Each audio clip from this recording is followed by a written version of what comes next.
1, 2, 3, 4 injector nozzles. Nozzle hold seal removal prior to replacement. Nozzle hold seal and valve cover gasket. Ganito ang pagtanggal ng injector hold nozzle seal.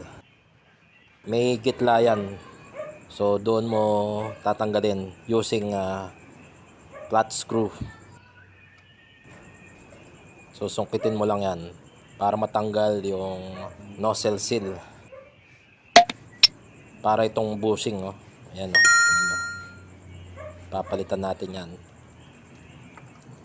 Ayan, makikita mo yung gitla. Ayan. Diyan mo susungkitin ng flat screw head para safely na matanggal yung nozzle seal. Ayan.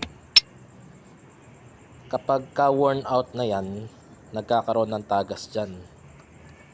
Lumalabas dyan yung langis from the valve cover. In due time, pinapalitan yan, nire-replace yan para maiwasan yung pagtagas from the valve cover. Kadalasan sabay yan ng valve cover gasket.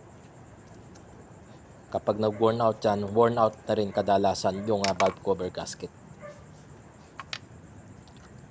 Yan, ganyan lang ang technique sa pagtanggal ng injector nozzle hold seal ng Toyota 2KD and 1KD engine.